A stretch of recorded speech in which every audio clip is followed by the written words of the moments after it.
Oi! Então, pessoal, hoje eu queria falar um pouquinho sobre o diagnóstico de autismo em adultos, né? O diagnóstico tardio de autismo em adultos. Hoje em dia a gente está tendo mais informações sobre o tema, algo que ficou de escanteio por muito tempo, né? Não se pensava muito nisso. Então, o foco do autismo foi muito, né, nas crianças. E hoje em dia a gente tem tido muitas informações e tem se aberto um leque de possibilidades na identificação do autista adulto. Então eu queria trazer aqui, chamar a atenção, convidar profissionais, né, e pessoas que talvez tenham se identificado, tal, convidar você a pensar um pouquinho sobre isso, né? A ciência está sempre em evolução. Então, quando a gente tem um pensamento muito rígido, uma verdade absoluta, isso geralmente traz um transtorno muito grande. Então, hoje, o que se tem muito, como a gente tem excesso de informação e acessibilidade à informação, as pessoas vão estudando, vão se descobrindo, vão buscando, e principalmente os profissionais às vezes vêm com uma formação antiga e tem uma certa dificuldade em se abrir para novos conhecimentos ou novas possibilidades, né? Então, tá cheio disso na história da ciência, da saúde. E aí, falando por eu mesma, a minha própria experiência como psicóloga clínica, né, eu falo que há 2 anos atrás, se chegasse para mim no consultório um adulto autista não diagnosticado, eu também não perceberia que ele era. E hoje eu penso em vários pacientes que já passaram por mim, que tinham dificuldades importantes, que me faziam pensar, poxa, mas o que essa pessoa tem? É tão diferente, eu não consigo ajudar, tal. Principalmente por antes de ter uma abordagem terapêutica muito no verbal, né? Então, muitos passaram por mim e eu também não soube identificar. E hoje eu me lembro deles e falo, meu Deus, aquela pessoa estava no espectro, olha. E hoje para mim isso é muito claro. Mas essa minha mudança profissional, ela veio muito da minha própria experiência de me identificar no espectro e abrir uma possibilidade. Opa, um mosquitinho voando, gente. Vocês viram um mosquitinho voando? Ele vai ficar aqui, não vou editar isso, tá? Vamos lá. Então, assim, eu trabalhei na Marinha por 8 anos e desde que eu entrei na Marinha, eu fiz parte de um grupo que era um grupo de acompanhamento, avaliação e acompanhamento de pacientes com necessidades especiais. Então sempre estava ali envolvida com esse público, mas a maioria criança. E aí depois eu fiz a formação em neuropsicologia, justamente porque trabalhar com esse público me exigia ter essa sensibilidade da neuropsicologia, né, a análise clínica da psicologia, da neuropsicologia. E comecei a trabalhar muito com avaliações neuropsicológicas, e aí começaram a chegar os adolescentes, e aí eu já trabalhava com psicodiagnóstico, e aí percebi que não dava para trabalhar psicodiagnóstico sem trabalhar a questão da avaliação cognitiva, né? Porque não existe uma personalidade sem uma cognição. Não dá para separar as duas coisas, não dá para separar perfil psicoafetivo, né, perfil emocional do perfil cognitivo. As duas coisas, elas são, não dá nem para falar que são coisas diferentes, né? A gente cresceu com essa ideia da ciência, né, emoção e razão, e não é bem assim. São coisas que se interferem o tempo inteiro. E aí, com a neuropsicologia, eu comecei a ter uma visão ampliada do psicodiagnóstico. Sempre trabalhei com avaliação, sempre gostei dessa coisa da investigação clínica. E aí a nossa percepção vai se ampliando, né? Então, Até que um dia, dando o diagnóstico para um paciente adulto, né, já com essa coisa de observar na infância pensamentos na atualidade, né, na vida adulta, ele percebendo coisas diferentes, com um comportamento muito diferente, com uma cognição muito diferente e ali desenhada nos testes, desenhada na avaliação, desenhada nessa investigação toda. Como é que era na infância? E você vai agora já com uma... Eu já então tinha uma informação, né, uma sensibilidade sobre a infância, que aí essa percepção do autismo na infância ficou quase que feijão com arroz, que a gente fala no consultório, né? Começou a aparecer muito e aí você vai aprendendo, você vai desenvolvendo essa sensibilidade. E aí, com esse paciente, eu dando o diagnóstico para ele de que ele estava no espectro, né? O diagnóstico em conjunto com a equipe do grupo, eu me percebi dando exemplos meus para explicar para ele o que era dificuldade de lidar com rotina, dificuldade de flexibilização, de alimentação restrita, de indisposição social, de estratégia social, de cansaço, de sensibilidade sensorial.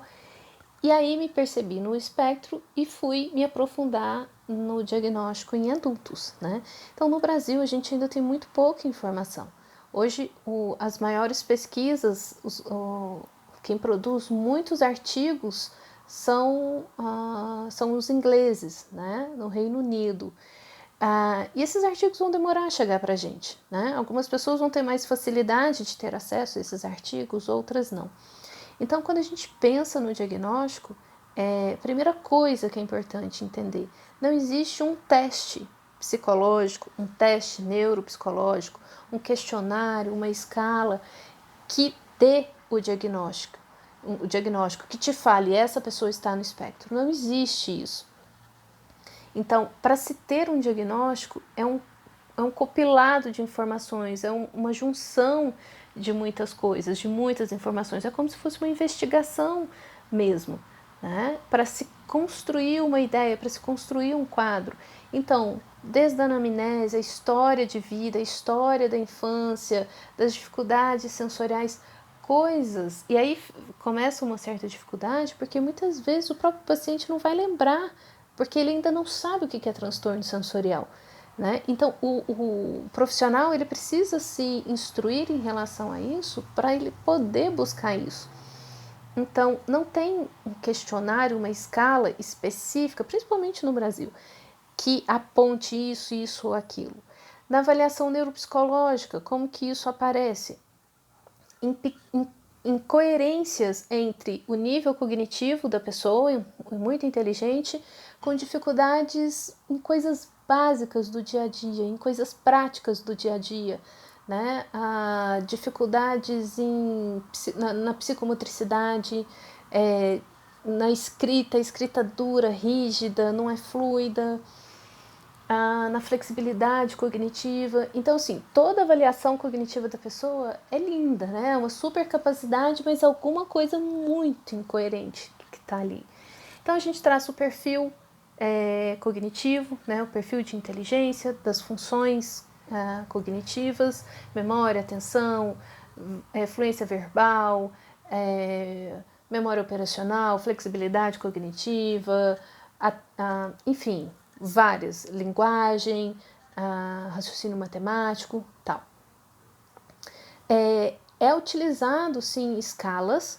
A gente não tem escalas validadas para o Brasil, mas tem muitas escalas interessantes que a gente usa de forma qualitativa para ajudar o paciente a se identificar, a se mapear, a se perceber, né? Mas a maioria tá em inglês, então precisaria de tradução. Tem escalas já traduzidas para o Brasil, só que existe uma questão muito importante em relação às escalas, porque um adulto ele já criou muitas estratégias comportamentais. Um adulto autista, se ele passou despercebido até agora, se ele foi funcional até certo ponto, mas com sofrimento subjetivo grande para ele, mas que quem percebe quem está à volta não percebe, não sabe o esforço que ele faz para ser funcional, essa pessoa já criou muitas estratégias. Então, quando ela for responder escalas de comportamento, ela não vai se identificar muitas vezes com dificuldade em fazer contatos visuais, porque ela já criou estratégias de compensação para isso. Então, hoje, como ela consegue fazer, ela já não pensa que ela faz isso com certo esforço.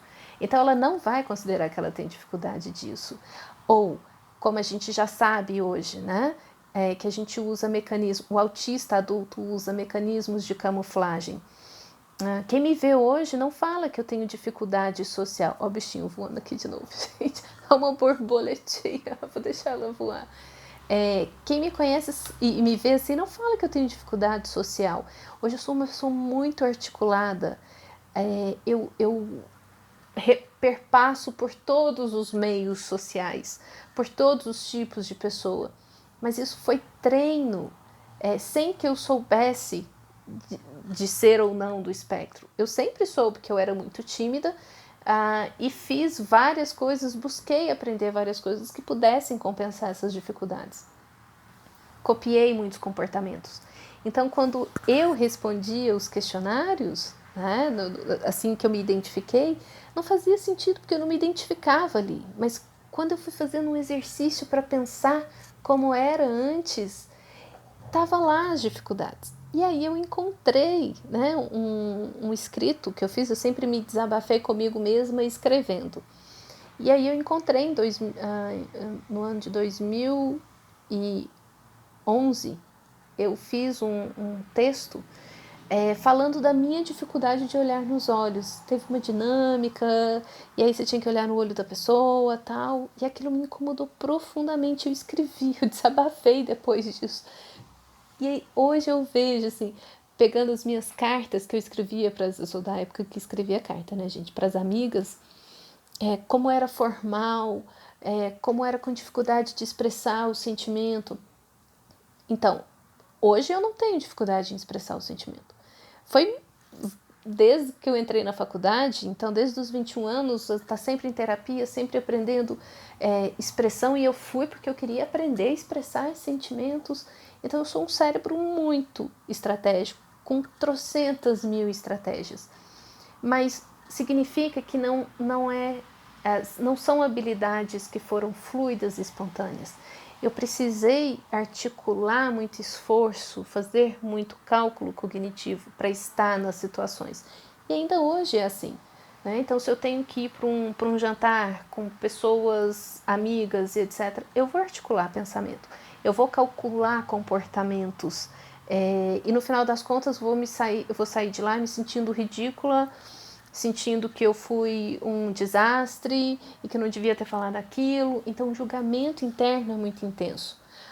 A questão hoje é que eu já conheço esse padrão, então eu não prolongo ele. Mas hoje eu vejo que eu me debato e gasto energias com coisas que as pessoas normalmente não se preocupariam, não calculariam para resolver. Então, hoje, depois já de um ano com maior expertise no assunto, e lendo e estudando, e pensando em questionários e como instrumento para ajudar na identificação tal, é importante pensar nessa questão dos questionários. O questionário ajuda muito a pessoa a mapear as características, mas muitas vezes o próprio autista está tão identificado com a camuflagem e a estratégia já desenvolvida que ele mesmo, se ele não tiver isso trabalhado, informado, ele mesmo não vai conseguir se identificar naquele questionário e a pontuação pode ficar abaixo. E aí você não tem características de autistas. Então tem que tomar muito cuidado com isso, né? Muitas pessoas vão tem questionários disponíveis na internet que mostram pontuações, mas é preciso tomar cuidado. Muitos, eu não fechava critério para aquilo, mas porque avalia só o comportamento e não avalia o sofrimento subjetivo.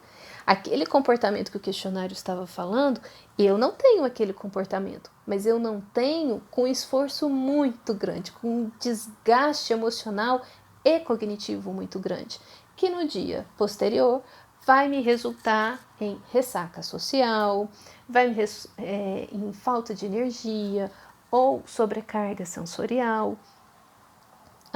Então, o diagnóstico tardio, ele é muito sensível e ele vai precisar de um esforço conjunto de profissionais e participação direta da própria pessoa que está sendo investigada.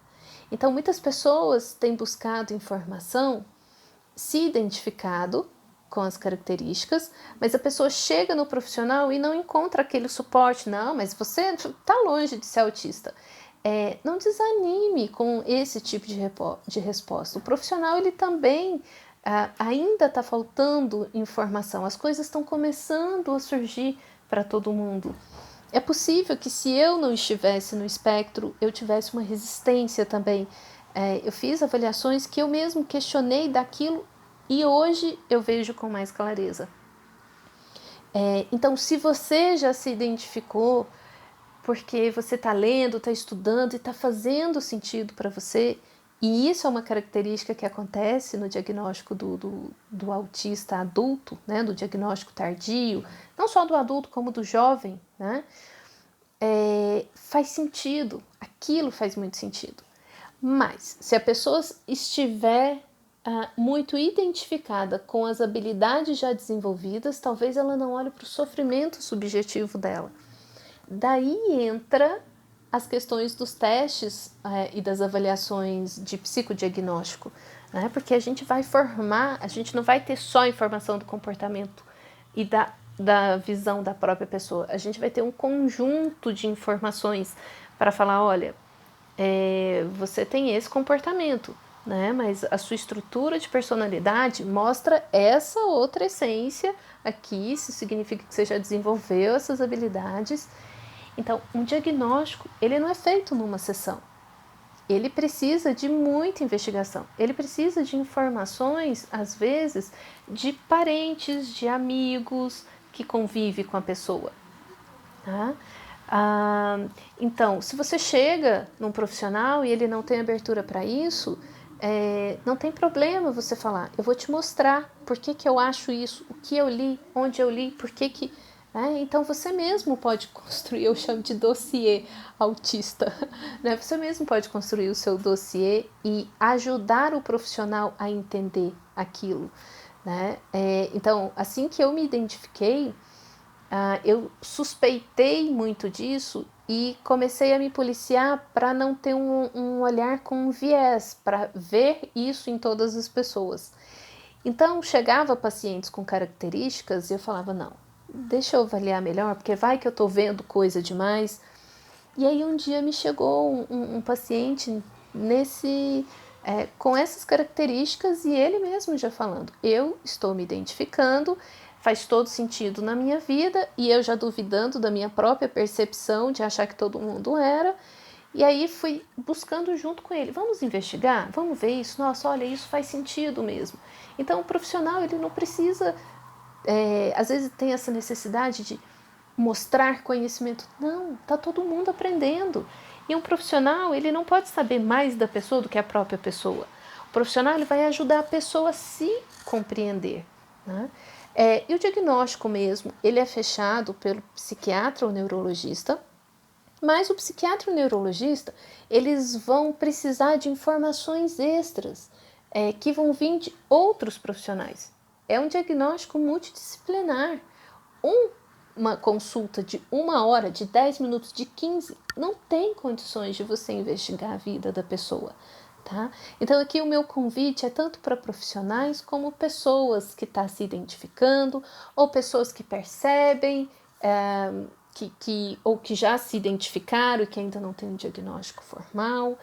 Enfim, espero que essas informações, com base na minha própria vivência e na minha... É uma descoberta pessoal, ainda está sendo, né? Cada paciente que chega, eu aprendo também e descubro coisas a meu respeito e isso potencializa o meu conhecimento para um próximo paciente que vier. Está todo mundo aprendendo, né? Então, mais do que brigar e falar e se revoltar, vamos juntar forças, né? Conjunto de forças. E todo mundo pesquisa um pouquinho, leva uma informação.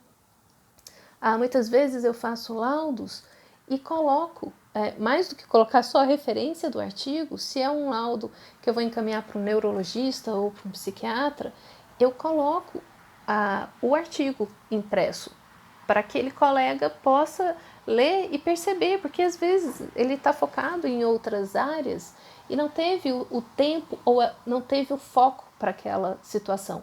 E aquele paciente, então, vai levar esse foco para ele, certo? Espero ter contribuído de alguma forma. Dúvidas ou comentários, eu fico à disposição. Até logo!